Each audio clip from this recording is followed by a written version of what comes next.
El PCV tiene el poder en 83% de las alcaldías, la oposición domina 52%. Sin embargo, según distintos estudios de opinión pública, si se mantiene el mismo patrón del voto del 14 de abril, la oposición podría obtener este 8 de diciembre el triunfo en 100 municipios. Pero su militancia, los votantes, se enfrentan a la confusión entre el llamado a votar y los señalamientos de la Mesa de la Unidad al Poder Electoral.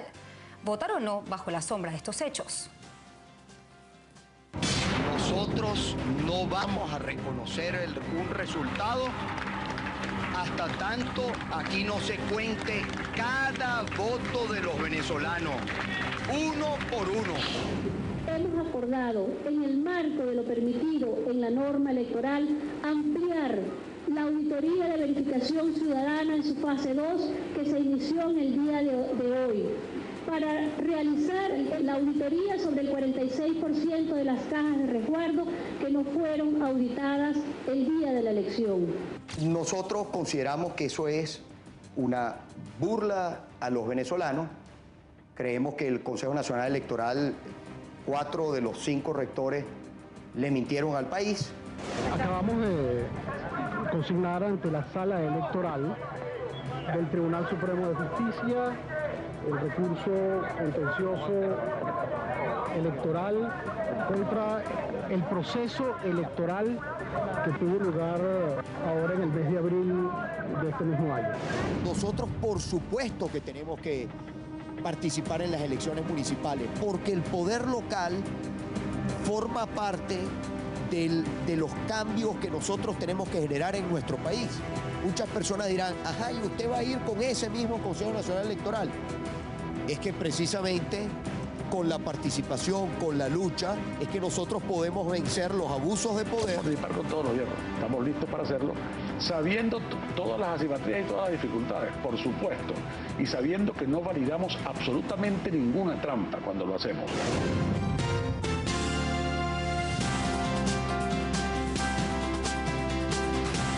Un periodismo que educa, que informa, que construye. Mismas condiciones, resultados diferentes. ¿Por qué votar?, se pregunta el opositor. Y es el tema que tocaremos hoy con el secretario ejecutivo de la Mesa de la Unidad, Ramón Guillermo Aveledo. Buenas noches y bienvenido. Muy buenas noches, encantado de estar aquí. Parece que el tema arbitral siempre ha estado presente en su vida. Así es. Entre dirigir equipos... Me ha tocado ser árbitro y me ha tocado ser jugador. Correcto. Entre dirigir equipos de béisbol, fue presidente de la Liga. De la Liga. Ahí me tocaba en realidad un papel arbitral, porque tenía que trabajar para todos. Correcto. Pero la pregunta es, entre dirigir o tener un papel de árbitro entre los equipos de béisbol y dirigir partidos políticos, ¿con cuál se queda? Bueno, me quedo con lo que pueda servir, ¿no? Yo durante un tiempo me tocó servir como presidente de la Liga. Estuve allí 3 periodos y dejé de estar porque yo no creo en la reelección indefinida ni siquiera en la mía. ¿Qué es más fácil, conquistar fanáticos o conquistar votos? Pues mire, la verdad es que no fue bien eso de traer fanáticos. Yo dupliqué, durante mi presidencia se duplicó el número de asistentes a los estadios, de 1 millón a 2 millones por temporada. Esa tendencia ha seguido durante la presidencia que me sucedió, la del doctor José Grasso, y me contenta mucho porque el béisbol es una institución. Y yo creo que eso es lo importante, las instituciones. La Liga de Béisbol Profesional de Venezuela es una institución que tiene ya más de 60 años, se acerca a los 70, que funciona con mucha independencia, que funciona con mucha seriedad, pero tiene un altísimo prestigio. Y esa es la fuerza de las instituciones. Yo quiero para mi país que las instituciones públicas sean así, que todo el mundo confíe en ellas. Ahí vamos a hablar de la confianza. Y usted me dijo algo, me dice, yo logré duplicar la cantidad de fanáticos. Con ayuda, por supuesto, de los equipos y de todo el mundo que trabaja. ¿Se podrá duplicar la cantidad de votantes con este árbitro, con las mismas condiciones? Bueno, duplicarla no, porque votó el 80%, de manera que si duplicara votaría el 160 y sería trampa. Eso es imposible. Pero sí, por supuesto, que tenemos el reto de que esa cantidad se mantenga y crezca. ¿Por qué? Porque eso es lo que hace que las instituciones, obliga a las instituciones a funcionar. La inhibición de los ciudadanos, el que los ciudadanos dejen el espacio público, que permitan que sea privatizado por pequeños grupos, es un gravísimo error. Ahora, fíjese, la lucha es la lucha para lograr que los espacios públicos sirvan para sus fines y que las instituciones cumplan sus funciones. Ustedes se enfrentan a una dificultad en estas elecciones, diferente a las otras. En realidad muchas. Precisamente, sí, y es precisamente un poco la desconfianza que tiene la militancia en la transparencia del proceso electoral y en el árbitro. Luego que ustedes desconocieron y además impugnaron los resultados, ¿no le parece contradictorio el llamado a votar con las mismas condiciones y el mismo árbitro? En lo más mínimo, porque nosotros confiamos en los electores. Nuestra confianza está en los ciudadanos. Nosotros desconfiamos del árbitro, ciertamente, porque el árbitro actúa con parcialidad, el árbitro actúa a favor de uno de los contendientes. Sin embargo, y eso es contrario, por cierto, a su papel constitucional y legal. Obra mal el árbitro cuando así actúa. Por cierto, los ciudadanos obraríamos mal si los inhibiéramos. Ya eso lo probaron los ciudadanos, que era mejor no votar, pensando que no se convalidaba el proceso. Tuvimos entonces una Asamblea Nacional dominada completamente por el oficialismo, que eligió precisamente a este árbitro. Ese es un error del que hemos aprendido y que no vamos a cometer. No hay dilema entre votar y no votar. La pelea es peleando y las elecciones votando. De manera que hacia allá vamos. Y lo lógico, lo normal, es salir como ciudadanos a luchar, a defender nuestro voto. Porque mientras votemos, ese voto que depositamos o que marcamos, según el sistema que existe en el país, ese voto nadie nos lo puede quitar. Pero la victoria depende de los votos o de las condiciones. No, depende de los votos. Las condiciones condicionan, no determinan, porque son condiciones. Lo que es determinante son los votos. Y con muchos votos podemos luchar por condiciones mejores. Si este gobierno, si este sistema electoral, o mejor dicho, si esta autoridad electoral, quiero decir, fuera completamente transparente y fuera completamente confiable, sin duda alguna no habría tantos opositores, porque en buena medida la cantidad de gente que critica y que está descontenta es precisamente por el abuso, por la privatización del poder en beneficio de un pequeño grupo. Ahora, ¿pero qué garantías ustedes le ofrecen a la gente que no suceda lo mismo que sucedió el 14 de abril? No, la única garantía es que... ¿Ustedes van a cambiar o qué condiciones van a exigir al gobierno, incluso dentro de la misma oposición? ¿Qué cambiará para que no suceda lo mismo? Si ustedes ganan, por ejemplo, con un poco margen. No, todos los días nosotros trabajamos en eso, en mejorar nuestros propios preparativos y, por supuesto, en exigir al poder que mejore las condiciones.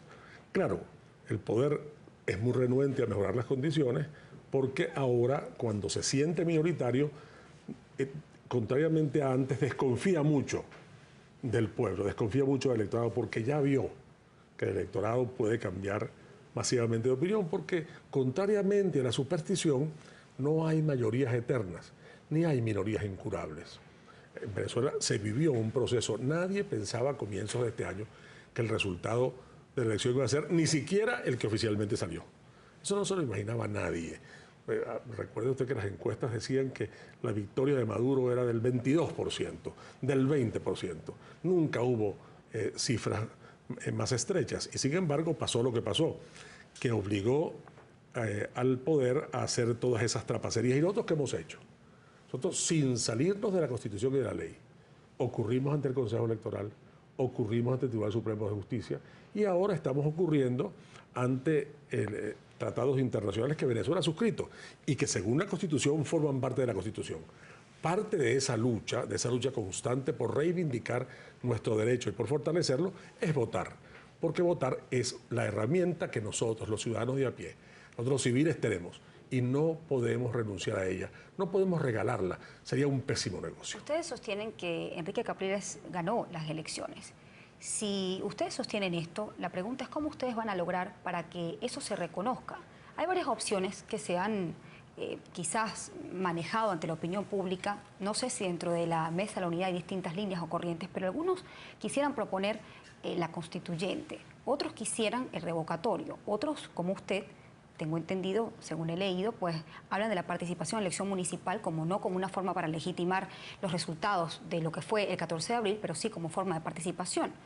Y hay otros que quizás piensan que debe haber una presencia pacífica, activa, no pasiva, en la calle. ¿Por cuál se inclina Ramón Guillermo Aveledo? Pues mire usted, en primer lugar, estas distintas, posibilidades no son dilemáticas, sino es que o hacemos esto o hacemos esto otro. No, nadie es partidario de no participar en la elección de diciembre, nadie en absoluto. Es un criterio unánime en el seno de la unidad, por cierto, con un enorme respaldo de nuestros electores. En realidad, sobre 95, 96% de nuestros electores piensan que hay que participar. ¿Usted sabe dónde está el segmento más grande de venezolanos que piensan que nosotros no debemos participar en la elección? Entre los oficialistas más extremos, donde el 37% de la gente es partidaria de eso. ¿Es una contradicción? No, no es una contradicción. Por ejemplo, el presidente de la Asamblea Nacional ha declarado que cómo es posible que participemos. Sí, porque es contradictorio. Y el candidato a alcalde metropolitano, el señor Villegas, también ha declarado lo mismo. Natural, ¿qué más quisiera él que Antonio Ledesma no participara? Él sabe que para ganarle a Antonio Ledesma en una elección en la que participe tendría que volver a nacer, literalmente. Entonces, los que quieren que demos el forfeit, los que quieren que no participemos, son los que obtendrían ventaja de nuestra no participación. Ahora, esas otras opciones tienen que ver con los caminos que el país tiene que transitar hacia adelante. Y es muy importante en eso que el poder reconozca un hecho que es clave. En Venezuela vivimos una severa crisis política. ¿Por qué? No porque nosotros no reconocemos a este gobierno, no, este gobierno es el gobierno, eso es un hecho. Lo que nosotros no reconocemos es el resultado electoral y hemos, por la vía legal, ocurrido ante donde tenemos que ocurrir. No estamos en rebeldía, no estamos tirados en el suelo, estamos haciendo lo que sensata y cívicamente corresponde. Pero el gobierno, y esa es la razón, el fundamento de la verdadera crisis, no reconoce al resto de Venezuela. No solo todas sus palabras están dirigidas a ofendernos, a acusarnos, a insultarnos, a atribuirnos conductas que son delictivas y que si tuvieran ellos la más mínima prueba, estaremos procesados todos. Sin embargo, lo hacen ¿con qué finalidad? Con la finalidad de desmoralizar y de dividir a este sector del país. Y además, para expresar de ese modo su desconocimiento, porque tienen una noción que no es pluralista de la vida, que es distinta a la de la Constitución. Ellos piensan que ellos, ese pequeño grupo es el país y todo el resto tiene que o aceptar pacíficamente sus palabras. ¿La constituyente es una opción, el revocatorio es una opción que ustedes han contemplado? Son cosas que se estudian, y todas tienen su oportunidad constitucional y todas son, por cierto, constitucionales. Lo mismo que la Constitución puede reformarse, bien por reforma o por enmienda. Todas esas son posibilidades. Otra cosa es que tengamos una gran mayoría en la elección parlamentaria de 2015. Es decir, pero para que todo eso sea posible, ¿qué tiene que ocurrir? Que el día 8 de diciembre los candidatos de la unidad a las alcaldías tengan una mayoría muy fuerte, muy grande, para que haya una señal muy clara de que el país quiere cambiar las cosas. Sin esa mayoría no va a ser posible esos cambios que la gente quiere.